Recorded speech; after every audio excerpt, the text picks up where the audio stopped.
Hello everyone and welcome to a new video. Today I am filming my Asian Readathon TBR. So if you're not aware, the Asian Readathon is running for the whole month of May. We have 5 reading challenges and there are other co-hosts, etc. We're gonna have a live show, we have a group book. That was a great summary of everything that's going on. I have an announcement video on my channel. If you want more info, you can go and check that out. Now I'm just gonna go through the challenges and the books I'm gonna read. I used forever figuring out which books I was gonna read. It was bloody awful.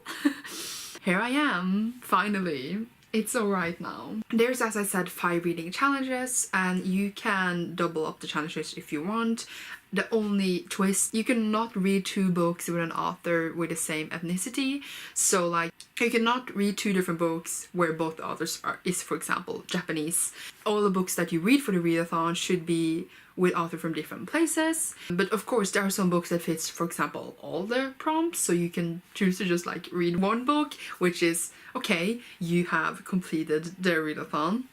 Since there are 5 challenges, I wanted to read 5 books because I wanted to challenge myself, so that's what I have chosen. The first challenge is to read a book by any Asian author, and for this one I have chosen Forest of a Thousand Lanterns by Julie C. Zhao. This is a retelling, I believe, and it is also like set from the villain's point of view, and the author is also Vietnamese. I have heard nothing but great things about this. It's been on my TBR for quite a long while and I am really excited to pick it up and read it and actually be able to tell you more about it when I have actually read it. The next challenge is to read a graphic novel written by an Asian author or featuring an Asian character.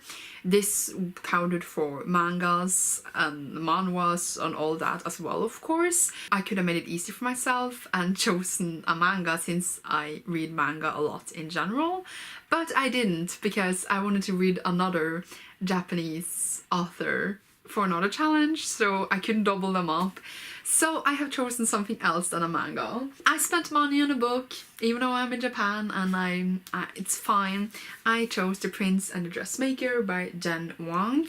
This author is Chinese. First of all, this seemed like one of the sweetest things I could have ever chosen to read. It's like a fairy tale-ish, and this prince here, Sebastian, he likes to dress up as a girl in the night and stuff. He can only do that by the help of his best friend Frances, who is her, but how long can she keep her talents a secret for the sake of her friend? And we'll see. It just seemed like the sweetest, greatest story. I'm really excited for this and I've just been looking at it. The art is just stunning and I am ready for this. It seems super sweet and I'm really happy about my choice, which took, by the way, forever. This one was so hard. The next challenge is to read a book with an intersectional Asian character or written by an author with an intersectional Asian identity. For this one I chose A Very Large Expanse of Sea by Tahir Mafi, which I can never pronounce and I apologize. I have had this on my TBR since it was released in last October and I have wanted to read it since it was announced. I just haven't and I suck. This is about a Muslim girl after the events of 9/11 and her dealing with all the shit that Muslims dealt with back then. It's an own voice story. It seems really powerful. I once read like an expert of the first chapter when that was announced, when the cover was revealed, and I just like fell into the story and then I never, read the full book, and now I just had a perfect chance to. I am really excited for this book. I think it would be a really powerful one. Tahir Mafi is also Iranian, so different ethnicities, woohoo. The fourth challenge is to read a book by an Asian author where the book was written in their native language. For this one I'm gonna read 6-4 by Hideo Yokoyama. This one is a Japanese novel translated into English. The author is Japanese and it is also a crime/thriller novel and apparently it's supposed to be really good. Thriller and crime is not my favorite genre, but I have read some really good books in the genre, and I'm really curious to see where this book will fall, if it will be in the category that I don't like or if I will enjoy it. It's like 650 pages. I am questioning my choices because, you know, I have other things to do as well, but you know, yay. I am picking it up because my best friend wanted me to read it because she heard a lot of good things about it.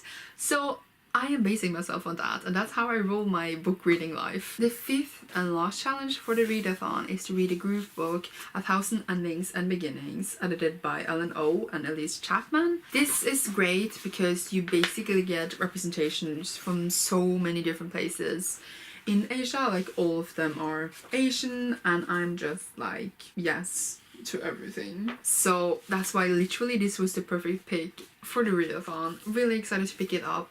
There will be a live show about this on the 25th of May. I like that I literally forgot the date in this instance. If you still haven't picked out your TBR, or you just want more recommendations for the readathon, there is a full document, online doc, a thing where there are recs and all information about the readathon if you've forgotten everything I just said, which is totally understandable. I will link that down below, where you will see all the other hosts and, as I said, the challenges and a lot of recommendations for books. I have been going through this list a lot when trying to figure out my TBR, and I'm like sort of okay with it now. That was my TBR for the Asian Readathon. It is literally like next week it's starting. I hope you will join us. If you feel like you can't join the whole month, then don't worry, like, it's the whole month for a reason. You don't need to participate visibly the whole month. You could participate in like 3 days and then be fine. That was this video for today, and I hope you enjoyed. Please tell me down below if you have picked out your TBR for the Asian Readathon, or if you want any recommendations. I can try to help you. Pooh! Thank you so much for watching, and you will see me soon in a new video. Bye!